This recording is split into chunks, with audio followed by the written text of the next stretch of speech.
Just a quick warning, this episode contains some strong language, so be advised, shit's about to get real. And action!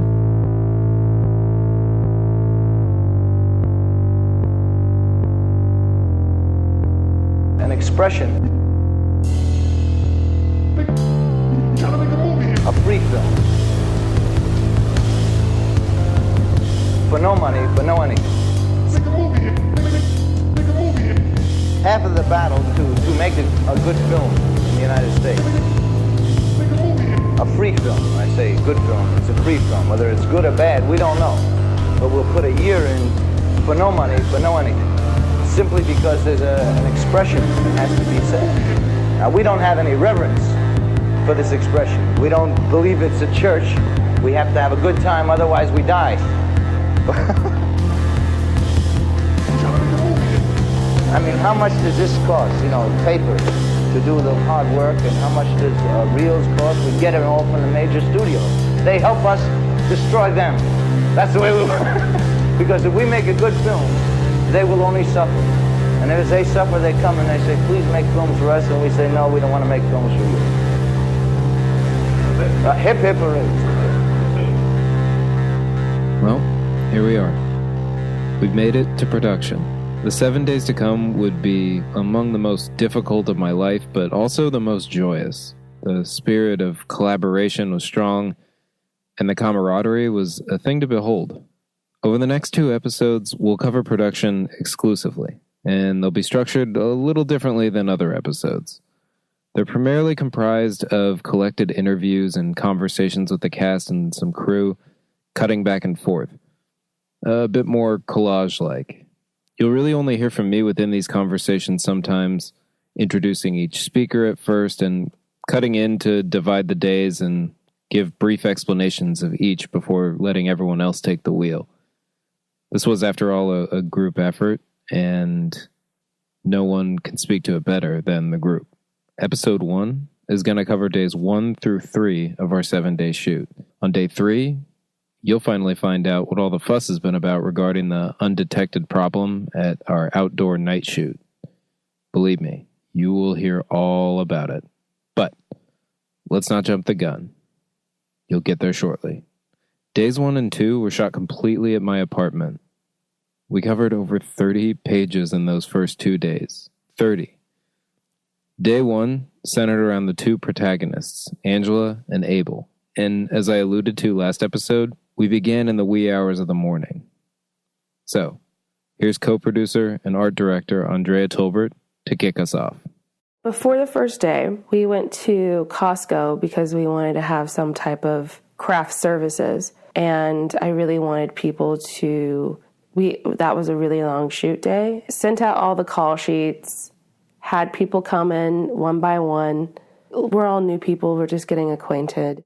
Location sound mixer, Tim Kahn. Well, I always find the first day on a set pretty interesting because you don't necessarily, and in this case, I didn't really know anybody besides Brian. Actor Brian Cook, who played Abel. The first day of shooting took place in Angela's apartment. Angela, played by Sheree Foxy. Basically, we were just shooting the scenes where I had her in a kidnapping, held at gunpoint kind of situation, but was still trying to play it down in broad daylight as I took her into her place. Director of photography, Mike Elliott. You'll find yourself trying to juggle things around accordingly so that you can get, the best light, and get the best angle with the best light. And sadly, there really isn't anything sort of meticulous or methodical about it. You're kind of just going with the situation that you've sort of inherited and making the best possible looking picture given all of the handicaps and obstacles possibly that you have. So you're chasing the sun in the morning and in the night, and in the daytime you're doing your best to get the sun away from the set.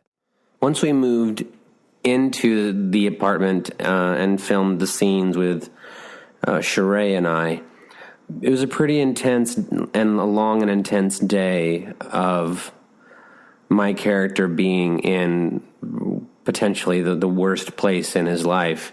He had just screwed up a mission, had to kidnap somebody to get away, and was afraid for his life, was afraid that he had ruined everything that he had going for him in the blink of an eye. You know, when we're shooting, making sure that we're hitting every note, we're on time because we have to move on because it was such a long day, and the lines were pretty heavy and there's a lot of dialogue. So it was a heavy day for me just as an actor because I was trying my best to stay in the sort of focused mindset of somebody who was struggling so hard to keep himself together, despite being racked with fear and paranoia and uncertainty. Another overlooked position is a script supervisor. I think they are a super important role as far as keeping everything in check, like continuity-wise, and just making sure the story gets covered. And so when there isn't a script supervisor, then like that's when I especially go through my script and kind of cross off each line that I know I have a good solid recording of or a good performance of. If we had to run lines, I would be the person that was running lines with the actors. I felt like the only thing that I would need, day-to-day interaction with, first and foremost, was making sure that the sound guy was taken care of. If you can communicate, I have a boom shadow and I need the flag here, and those people are receptive to that, then that's fantastic. But sometimes you get someone who calls themselves a DP and they don't really understand how to control light, and they're like, well, what do you want me to do about it? And I'm like, well, I want you to fix your lighting problem. In the middle of the day, the sun sucks, so you're doing your best to try to get away from it. So you might film a scene in the shade to compensate for that. You might be filming the scene in the vestibule on the side of a building. You're looking for north exposures. You're looking for east exposures if it's past 12 o'clock. We have a very tiny apartment, as you'll see in the movie, and it gets really, really hot upstairs. And we couldn't run the AC because of sound. It got super hot. Sound guys always have to turn off the fridge and the AC, and everybody hates me and all that stuff. And it got, we were shooting in the middle of this hottest summer ever in Portland. And it was just miserable. And it was hot. It was smelled like hot breath. And it was just really humid. It was so hard to breathe. In between takes, we would turn the AC on as often as possible, and at a certain point, it was negligible. Yeah, right. It's I had to sleep here. Just remember, yeah. I had to sleep here when you guys left. So, and I would try to go away, but there was nowhere to go because you can't leave the set. I mean, I would seriously guess it was almost 100 in here at some points. I would imagine. Oh yeah, I'm yeah, pretty certain. Yeah. Ideally, I love shallow depth of field, and when you are doing cinema verite, it's very difficult to be able to, in the daytime or the twilights and the dawns and the dusks, to be able to shoot, 1:4 and still have a good-looking picture. So you're having to constantly compensate for, the fact that you don't have all of the availabilities that other productions would. If there was a grip department, you would be able to get lights on there, so you could shoot a 1:4 exposure. And the other thing that was tough is there's a lot of movement going on, and people spinning around that's yeah. So it's just it was there were a few times where I was like, this is a really hard situation to figure out. Yeah. And I remember really going for it in the living room, and I'm holding a gun and I'm waving my hands around, and I finished a take, and I swear that I came within inches or centimeters even of smashing this giant plasma TV screen in the room. And there was some light stunt work involved, and trying to hide the packs. Yeah, that was really tough. And I guess that's another thing I felt I was pretty proud of sometimes, when I managed to really nail a whole scene where there's two people walking around, moving from a living room to a kitchen, falling down, rolling off a couch. Like, there was so much action, like really packed into the first couple of days. And, as much as I want to get into a character, the last thing in the world that I want to do is ruin somebody's life who is being kind and gracious enough to let us film in their home. I'm not looking to be a destructor, so it kind of brought me out of it. Learning the scene and like figuring out the timing, and like it's really fun to kind of have like when I really feel like I nailed my performance and captured their performance. Try to find that balance between being a little out of my head and also just being aware of my surroundings. At least I have like white labs. So it seriously makes a huge difference. So you can kind of hide that stuff, I think, a little better than black ones. On day 2, we continued at my apartment, covering the remainder of those scenes shared by Angela and Abel, Sheree and Brian. It was still hot. It was still exhausting. But on that day, we began with a treat, filming the not-so-chance encounter with Angela's disgusting and hilarious neighbor, Jeff. The second day, we'd been with each other for 12, 13 hours the previous day. Then Adam showing up, he just brought so much pizzazz. Actor Adam Elliott Davis, who played Jeff. It was an adventure. it was, I had a really great time. It was a small cast and crew on my day, at least. And I didn't know anybody on set except for the sound guy, Tim, who's amazing. Because I hate doorway conversations. Mm-hmm. And there were like a bunch of them. We get accosted by her neighbor, and the neighbor is somebody who has been sort of harassing her over a long period of time after they had hooked up, and she had sort of had second thoughts about that hookup. Like a doorway scene is like half inside, half outside. 1 foot in. And so cutting back and forth is just really weird sound-wise, because, like one perspective kind of has this inside sound, one has this outside sound, and like getting those to mix well is really tough, especially with labs, which is why a boom mic is actually really good in those situations, because it kind of gets more of the whole world. Prior to that, it was just really heavy emotional stuff. Then we had Adam, and he was fun. He was that sleaze bag, fuck boy. Basically, he's the broiest of douchebags. and he's kind of like aging out of his prime, but he's holding on for dear life. In reality, he's like the sweetest, kindest person. But when I put on the clothing, he just completely transformed into this guy. Part of my costume was a sock stuffed down the front of my pants. And so, you have my tight, ridiculous white denim jean sort of things. And then there's this sock running down one leg, because Jeff is just not keen to wearing underwear or something. And he's walking down a hall and trying to get into the lady's door and peering through the peephole and getting the mic in when the door is opening and getting it out of the way when it's shutting, and like the framing, is tight already because you only have so much height to get a mic in there, and so that is always a challenge. So if I pulled those off, I'm always pretty happy.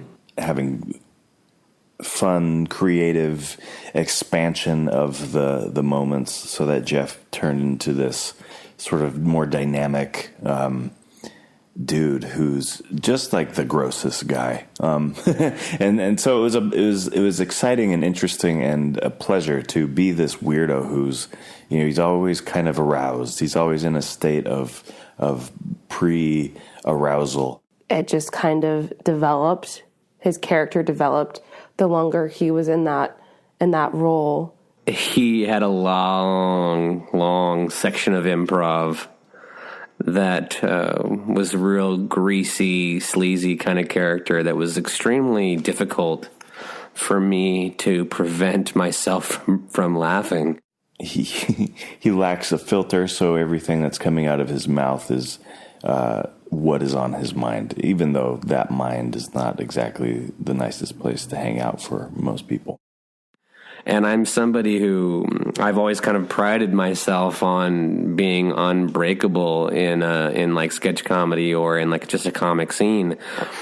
But his improvs and his eyes, particularly his sleazy look toward her and obliviousness to me, was just so bald and so aggressively disgusting that I just could not keep my stuff together. I just kept laughing, tittering, giggling. So I got to tell some jokes and, do some goofy little ad libs, sitting and spinning it and something, Jeff's the failing rock star talking about being a disc jockey or something like that. And, so just trying to rack my brain for any kind of musical,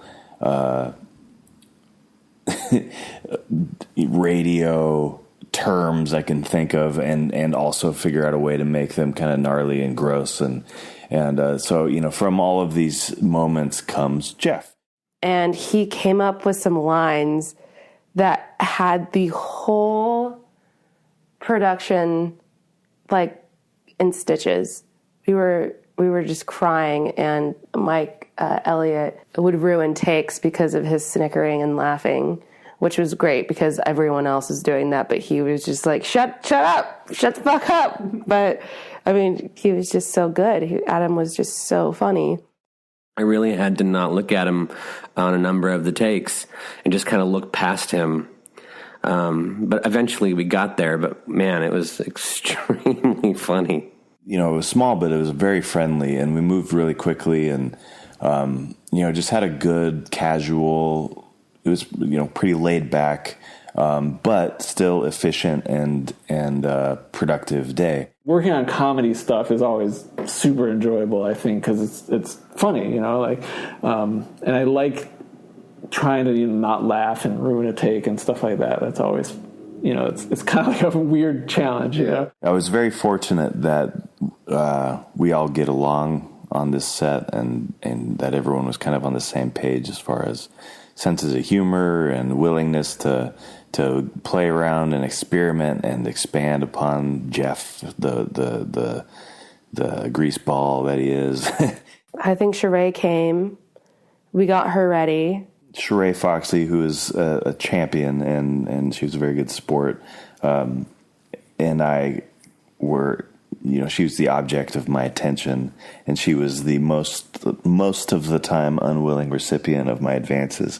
And, so we had a fun couple of little scenes, and we developed a pretty good rapport. And Sheree was hilarious, and she played that gross out, like, ugh, I'm so grossed out, what a slime ball, really well. I also remember that there was a long monologue that my character Abel goes into when he's just exhausted, that he begins to sort of confide in her how screwed his life has been. And I remember just feeling unsatisfied with what I was bringing to it. Somehow there was a disconnect. And I remember that Christopher was really great.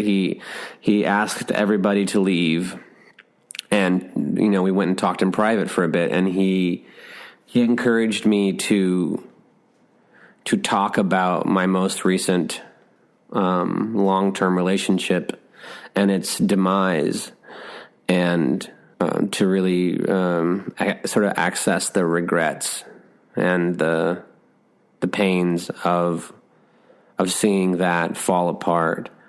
And we used that to then transition from a long description of my relationship on camera while recording directly into the monologue. And it was very effective. It in my mind, it was vulnerable as hell, but it also needed to be. And it was a really good method. It was a good. I felt like a very keen, in the moment way to sort of direct my attention where it needed to be. And I feel like the scene turned out much better because of it. The moment you've all been waiting for. Yep, the dreaded night shoot. Day 3. Where things got really, really hairy. Arguably the most maddening part of Counterintelligence's production.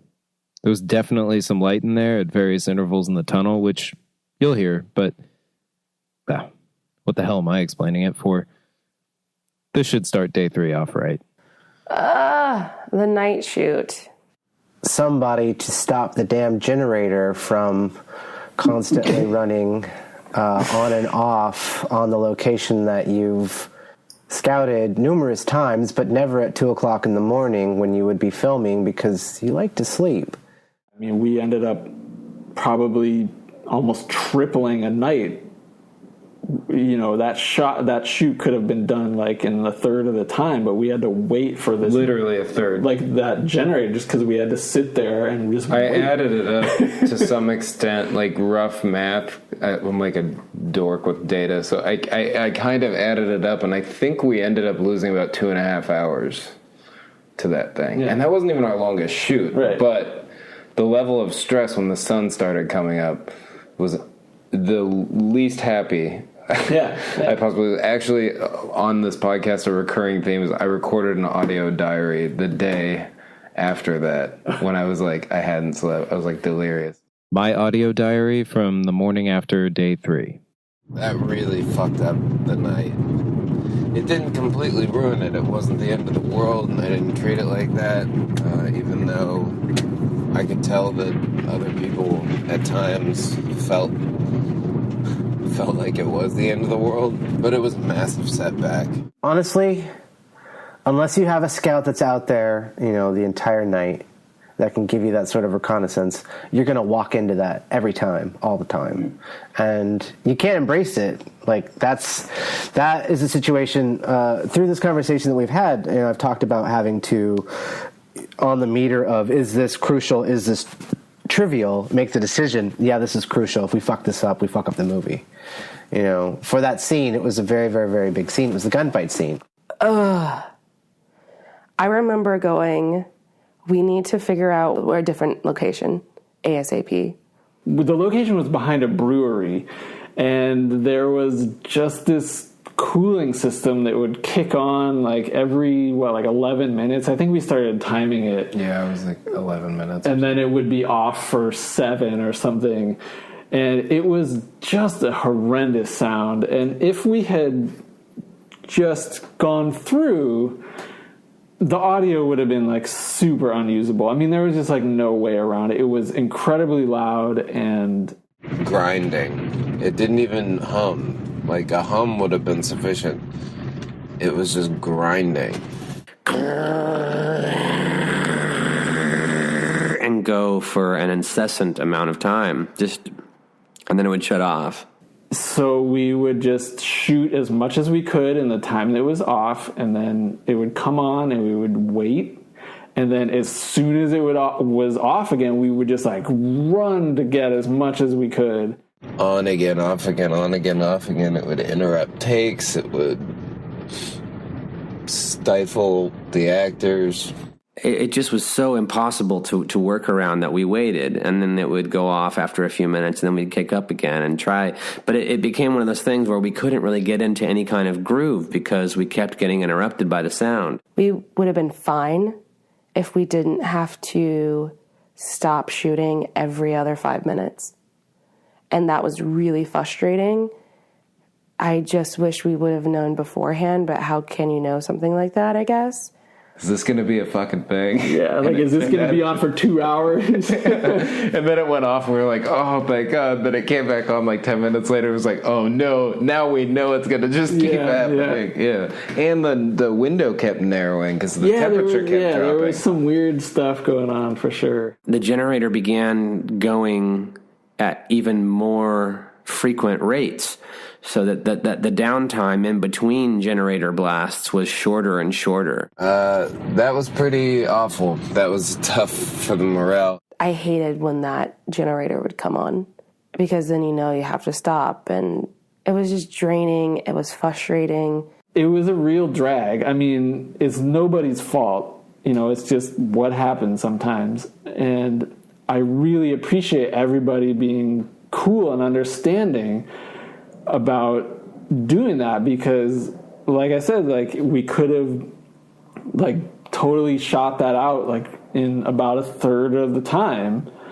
We could have been done with that, just that sequence in like an hour. Yeah, it was a pretty short And it took thing. about 4. And yeah, because it was like basically like a guy handing off a briefcase. You know, it was a pretty Some simple dialogue, scene. a little bit of improvisation. I was really nervous about how we were going to pull off all of these shots. I knew at the end of the day that you needed to be buried in coverage so that you would be able to have the leverage needed to be able to serve that scene. If you are a sound guy, like everybody is waiting for you. Like if there's a plane going by, it's your fault somehow. You're the one holding this up. If you need to get room tone, especially, everybody is looking at you for like just the tiniest cue that they can return to whatever it was they're doing. And so when people are supportive of that waiting, that's awesome. Especially in the middle of summer as we are, or nearing the end of summer even. The sun sets at around 9:30 and it starts rising. I mean, you see the change in the sky around 4 a.m. We just had to pull up our panties and dig in our cleats and just make do until it went away. Yeah. And at the expense of cutting shots left and right, 6 different ways to Sunday. As we approached daylight, I know that tension was high and stress was high, but we got through it. And by about 5:30 a.m., the sun is effectively up. You got light skies. So the last about hour, maybe, it's all kind of a blur, but the last roughly hour of our shoot was this mad dash to get everything that we could. And we made a lot of bummer compromises in that process, I think. I thought we were screwed too. That would be the reshoot that I was talking about earlier. Like, that's where I thought if a reshoot happened. We lost so I just thought that it wouldn't have any. I just thought it wouldn't, particularly the gun stuff. I just thought there was no way that was going to work. And I was shocked that it did. Because that was you and me both, like, we were trading off the camera by the end of that, just to be like, you had an idea, okay, go, I have an idea, okay, go, like, let's just get as much as we can and go. Like, that was the only time you let me operate the camera on the movie, because it was like, let's just do shit, let's just do lots of shit. We ended up having to cut 10 setups total. We produced around 34 setups total, which really isn't bad. We shot for 12 hours. I think we could have done better. We had a couple takes. We're probably cutting. Like it would kick in the middle of the fucking line. And everybody's like, you can kind of faintly hear everybody go, oh! Like, somehow, I don't know how Chris and Mike and Tim somehow managed to make that scene work and kind of rescue some kind of salvageable or fake some kind of salvageable audio out of it. That sort of post-production magic is always very impressive to me. Yeah, so like I was really appreciative that you guys were of the same position, that you wanted to capture the performance, because that's not always going to happen, and so it was cool to feel that solidarity. Even though it sucked for everybody. It was just a really long night, but it was fun. I think around 4 o'clock I was losing steam. And then when you see the sun come up and then you're fine, the only thing that was a bummer about the whole shoot was 7-Eleven wouldn't let us go in there to go pee. Everyone else is a guy, so they can pull their wieners out and pee anywhere, and I have to fucking squat and like hide behind dumpsters. So that was a bummer for me. I'm the only lady. Can I please keep that in? Yeah. You respected my experience and my explanation of the situation. My concern is mostly now that it's just not going to have any like grandiosity that it might have had before, based on the boards. The boards were very stylized, and this is going to have to be a game of editing, because it's not going to play visually as being super stylized. Yeah, I have a friend who lives up by Reed, and so I ride up that street like pretty often, and I don't think I've ever heard that thing on. Fuck that. You have no idea how much that ruins my day. Oh my god. So you're telling me they knew? Oh my god. Well, it's just like a classic, of course this would happen moment. Exactly. Like, it's just one of those things. Yeah, I think it turned out great. I was just worried. I loved J-Dubs. He was brilliant in it, and he's just so fun. He was the sweetest person ever. Actor J.W. Crawford, who played Driver. This was truly a wonderful, classic indie film experience. I've done them before. I think this is my favorite one. The crew, small, the food, ordering the food, and everybody, gathering. I mean, I don't know, was it about 5 of us? I chose lunch for everyone. I picked up lunch. You wanted to keep under, $60? I think it was something like that. Yeah, it was $60 a shoot. So that means it's $10 a person. But also, you're thinking about people want drinks. People want a little sugary stuff. But we had a lot of craft services. It's just a day's work. I guess 2 days technically, because we went from sundown to sunup. But I didn't want to leave. Yeah, he hung out after. It just seemed like he really loves what he does. Usually I just want to leave a set and just think about how I might have just screwed everything up.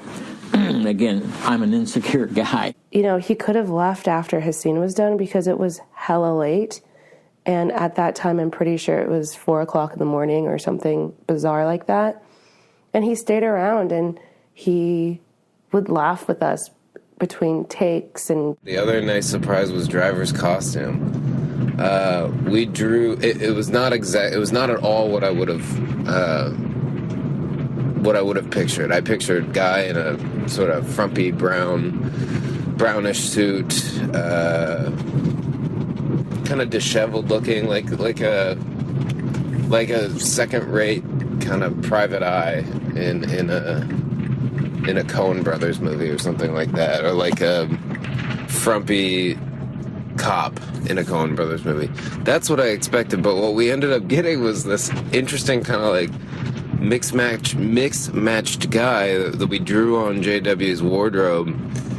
And we ended up with a guy who, this is how sort of middle-aged men who are self-employed and drive around all day kind of dress.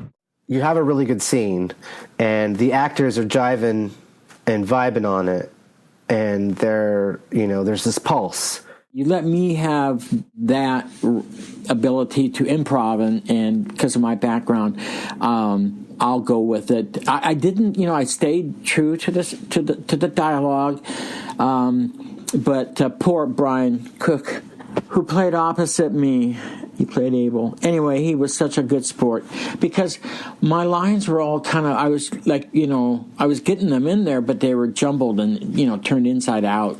And then, of course, any of his cues weren't there. And he just rolled with it. And, God, it was just a blast. I didn't find out till later in the shoot, it was almost done, that he was the drummer for, Blitzen Trapper, which is a band I had a lot of respect for. I didn't know a whole lot, but anyway, I was starstruck. I'm glad I didn't know that earlier in the shoot. I don't know if I could have gotten through it. He looked so different, and I didn't realize he pronounced his last name that way. So I just didn't even realize. See, now I'm starstruck, because I just think they're one of the best bands to come out of Portland ever. We had already been up for quite a long time, hadn't really slept in a very long time. And that kind of thing, as hard as it might be, is useful in such a situation when you're playing a character who is completely ragged, who is losing it mentally, and is in a completely a kind of paranoid or some kind of altered state, that like staying up all night and dealing with a generator that causes you to act for several minutes and then stop for several minutes and act for several minutes and stop will help you with that feeling. So it was something that was useful. I mean, I was able to use it very easily to incorporate that into my character. He would roll with the punches, literally. In the scene where we're fighting and struggling, and I throw a punch, and he actually, I kind of connected with him a little bit, and he went down, whereas he was supposed to catch himself on the car, and so he actually went and slid off the car to the ground, and I paused and I'm looking down at him, and camera's still rolling. Chris hasn't yelled cut, so I just looked at him, and I honestly, it was just an honest reaction to just say, I don't know if it's left in the film, but just to look at him and go, oh, great. I was literally using practicals, which weren't very close, and a lighting rig that, isn't the best and the brightest, pun intended. Literally. And having to keep the geometry in my head of how they look for this setup, how they look for this setup, how they look for this setup, and then reverse that shit when it comes times to flip the world. That was not easy to do. Like, I feel like that scene was probably the most challenging of all of the scenes, because we started doing it overnight in the first place, which means that we had flipped production to make that happen, and the acclimation process doing that was not all, and it never is, but was not on our side. Nothing about his outfit kind of worked, and he was like tucking in a shirt that didn't look like it should have been tucked in, but like, and he had these khakis on and his black shoes. It turned out looking great, and I would have never expected. And he had his phone on a little holster thing. I mean, it just ended up looking so good and unique, and I think that it's going to be so subtle that probably nobody's going to notice it. Shit, I had fun. I do it. I want to do it again. Let's do it again, just for funsies. After we ran a lot, got those scenes, we moved on to a scene where I approach a homeless man and take his coat. I had no doubt in my mind that this was going to turn out. I was just so curious how it would turn out, like what exactly it would look like, and it exceeded all expectations. The main objective with that character was to make him look like he was the worst smelling person on the planet.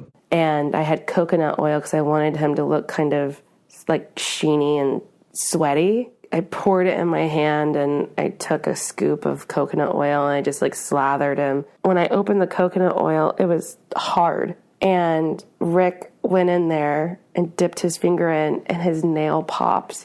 I know, and now I can't look at coconut oil the same way when it's hard, because every time I think I'm going to scoop it up, I think my nail is going to pop off like his did. And so he was like bleeding. And I was like, God damn it, I can't you reuse this. But no, but he was bleeding.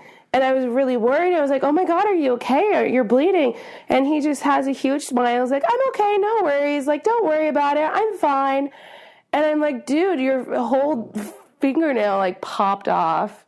Like, it was the worst sound I've ever heard in my life. And I was like freaking out. And now I look at coconut oil completely different.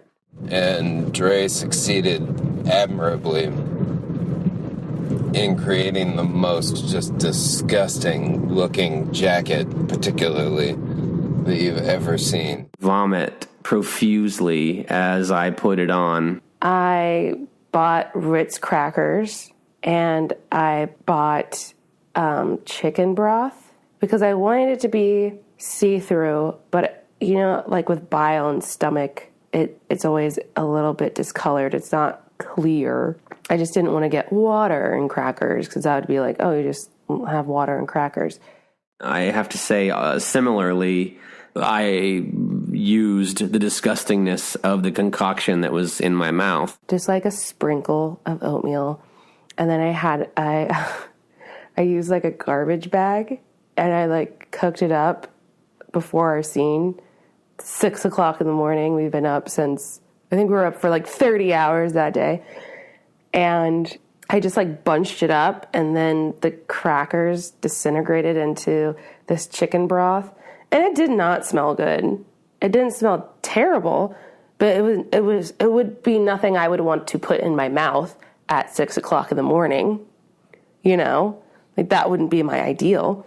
Then we showed Brian how we wanted the throw up. You put together a few kind of cold congealed soups and then swish it around in your mouth on an empty stomach, and you've got yourself a vomiting scene. Kind of like let it seep down your throat a little. We used water when we demonstrated.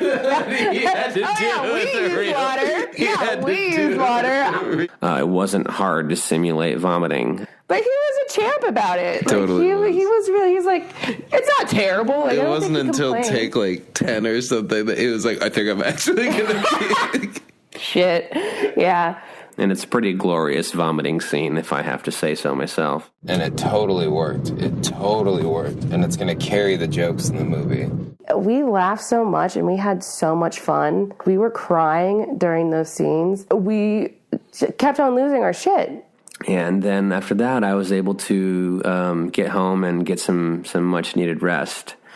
And that's like one of those days where you're just so glad to be in your bed. I've compared it on multiple occasions to an endurance sport, and that's what it felt like.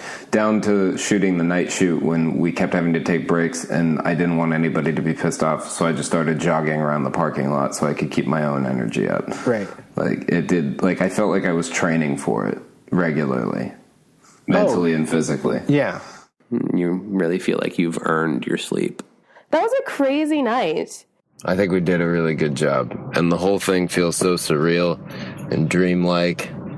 And the fact that I've been up for 24 hours, I mean, now I've slept a little bit, but had been up for 24 hours was pretty mind-boggling. And the fact that we're now officially 3 days through a 7-day feature film shoot. It's pretty insane. I know people who've spent more than 7 days. I've spent more than 7 days on a short film, now that I think about it. Not full days, maybe. But I don't know what people do with all that time. I don't think I've ever taken such good care of myself as I did in the month that we were filming that, just so I could stay sharp. I don't think I've taken worst care of myself in that month just so that we could shoot it. I think that's a really good stopping point. I really let myself go that month. Well, I appreciate you doing it for the project, and I hope that next time you don't have to let yourself go as much. Get me a lighting guy. Okay. And I'll certainly try, Mike. I certainly will. For now, the show must go on. If you're enjoying the podcast, don't forget to subscribe on iTunes or wherever you listen. While you're there, you could totally leave us a rating or a comment or both if you so choose. Those are easy ways to help spread the word to other listeners who like the same stuff as you. Music for the show comes from our film, Counterintelligence, and was composed by the great Noah Simons, who you can find on SoundCloud or Bandcamp as Larians, Larians, and his band, Male Blonding, on Bandcamp, iTunes, and Spotify. They're super good. Make This Movie is brought to you by Showhawk Media. If you're a filmmaker who wants even more useful info and tools, visit showhawk.com/makethismovie and sign up to access our free micro-budget producer starter kit, including template spreadsheets, documents, and other great stuff we cover throughout this series, ready for you to fill in the blanks. That's showhawk.com/makethismovie. Visit counterflick.com for more information on Counterintelligence, the movie, including fun stuff like our satirical fake news page. Also on Facebook is Counterintelligence, Twitter and Instagram @Counterflick. I'm Chris Socker. Thanks for listening. We'll see you next time. That day we started out in that office, one of the gentlemen that I had to work with, I felt so bad for him because my character does not suffer fools very well. And I got to take out a lot of frustration on him.